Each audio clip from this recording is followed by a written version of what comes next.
Penguin Random House Audio presenta Emma, de Jane Austen, narrado por Nuria Mediavilla.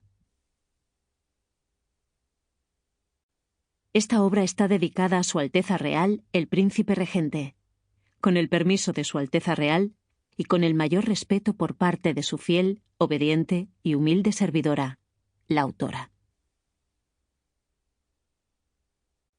Libro primero. 1.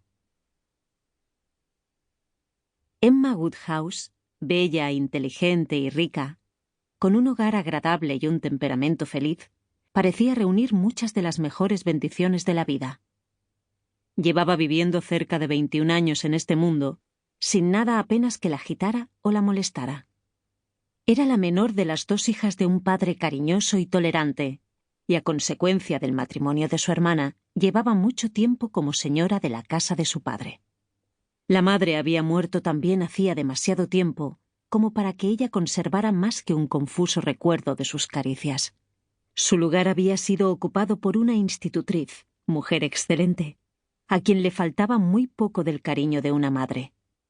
16 años llevaba la señorita Taylor en la familia del señor Woodhouse, menos como institutriz que como amiga, muy encariñada con las 2 hijas, pero especialmente con Emma. Entre ellas había más bien la intimidad de unas hermanas. Aún antes de que la señorita Taylor dejara de ejercer el cargo nominal de institutriz, la bondad de su carácter apenas le consentía imponer ninguna restricción, y ahora que su sombra de autoridad había acabado hacía mucho, vivían juntas como amigas muy unidas, haciendo Emma lo que se le antojaba, con una elevada estimación del juicio de la señorita Taylor, pero guiándose principalmente por el suyo. En efecto, los verdaderos males de la situación de Emma eran su capacidad de imponer demasiado su voluntad y su tendencia a pensar demasiado bien de sí misma. Esos eran los inconvenientes que amenazaban teñir sus muchas buenas cualidades. Sin embargo, ese peligro era en ese momento tan poco advertido que de ningún modo tales cosas alcanzaban en ella categoría de desgracias.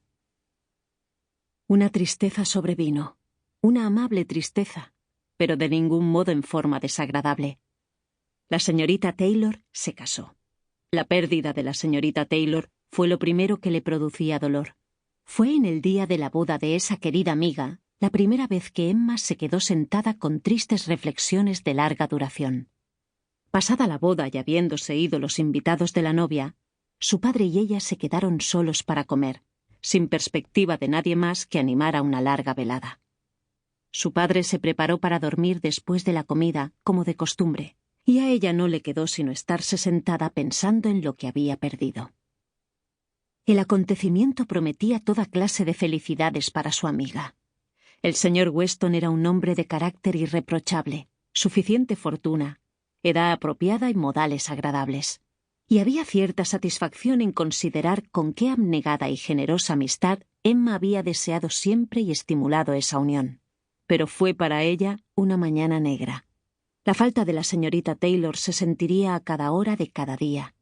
Emma recordaba sus pasadas bondades, la amabilidad, el cariño de 16 años, cómo le había enseñado y cómo había jugado con ella desde sus 5 años, cómo había dedicado toda su capacidad a unirse a ella y a entretenerla cuando estaba buena, y cómo la había cuidado en las diversas enfermedades de la niñez.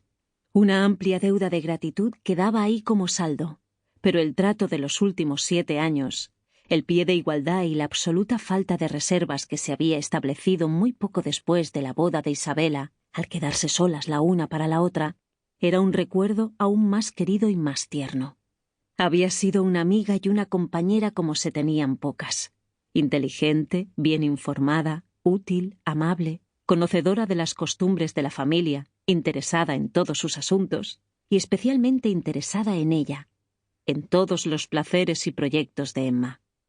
Alguien con quien ella podía expresar todos sus pensamientos tal como surgían, y que tenía tanto cariño por ella que jamás la encontraría en falta. ¿Cómo iba a soportar el cambio? Es verdad que su amiga iba a estar solo a media milla de ellos, pero Emma se daba cuenta de que debía de ser grande la diferencia entre una señora Weston a solo media milla de ellos y una señorita Taylor en la casa. Y aún Sample complete. Ready to continue?